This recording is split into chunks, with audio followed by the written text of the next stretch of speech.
good night, and whatever it is. So, jadi welcome to my channel. Di sini saya akan sharing mengenai hasil belajar saya. Okay, so check this out. Okay, hello everyone.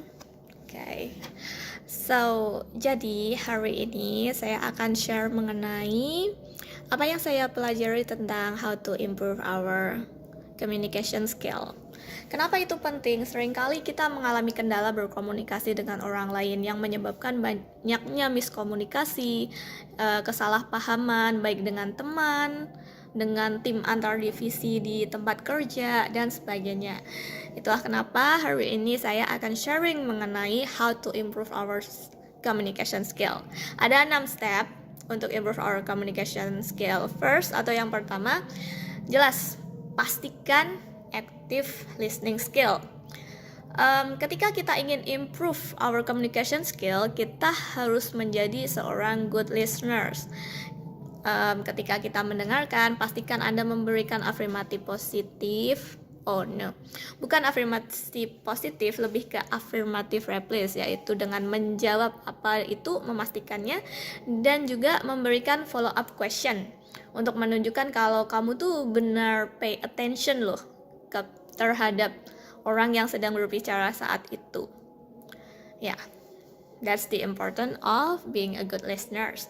And then yang kedua, fokus juga kepada nonverbal communication.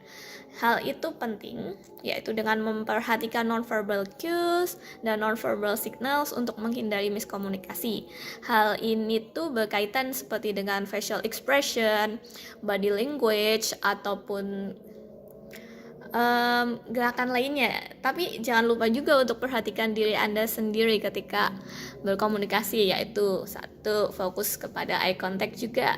Fokus eye contact, kurangi gerakan yang tidak perlu. Terutama hal ini sangat penting ketika untuk memberikan first impression kepada orang lain yang pertama kali kita ketemu, ya, like that first impression.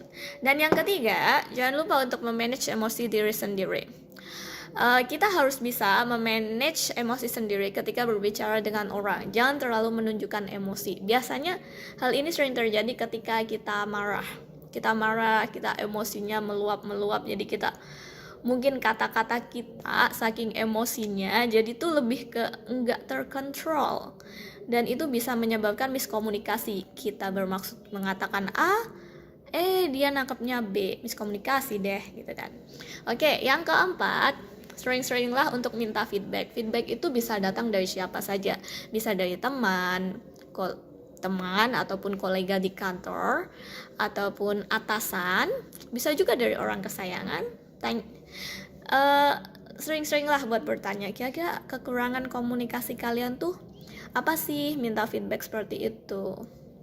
Hal itu jelas akan membangun komunikasi kita sedikit demi sedikit. Oke, dan yang kelima itu praktikan public speaking. Kenapa public speaking itu penting? Karena dengan berbicara di depan orang banyak itu akan memperkuat komunikasi Anda sendiri. Yaitu di sana tuh lebih ke Anda akan memperkuat komunikasi dan akan memperlihatkan kelemahan Anda sendiri. Dengan begitu Anda akan terus introspeksi diri sendiri gitu. Nggak mungkin dong kita ngomong di depan orang banyak, salah lagi, capek juga kan, malu juga. Dengan begitu otomatis kita tuh akan memaksakan diri kita sendiri untuk mendevelop communication habit. Gimana caranya biar komunikasi kita makin bagus atau apa dan sebagainya. Yang terakhir yaitu yang keenam, develop a filter.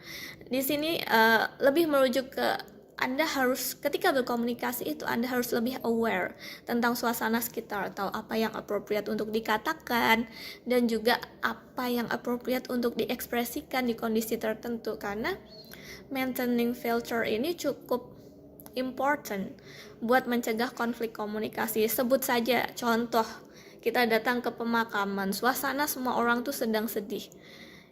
Kita di sana ada yang kasih speech, misalkan ada kasih speech tentang bagaimana dia kehilangan, kita nggak fokus, kita tuh buka HP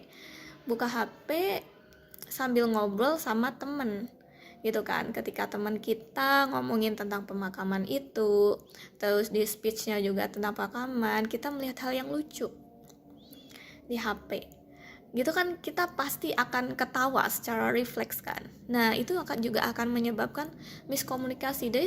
Jadi sebagian dari miskomunikasi itu kita juga harus, selain memfilter sekitar, kita harus memfilter diri sendiri, like how to be focused and then stay in that moment. Lebih ke like tempat Anda saat itu tuh ada di mana, menyesuaikan dan mendeliver dengan baik. Seperti yang tadi saya bilang, ada 6 itu yang perlu untuk diterapkan untuk improve our communication skill. So I think that's all dari saya. Selebihnya nanti akan share lagi, mungkin bisa tentang another way to improve our communication skills selain dari ini. So thank you for listening and see you later.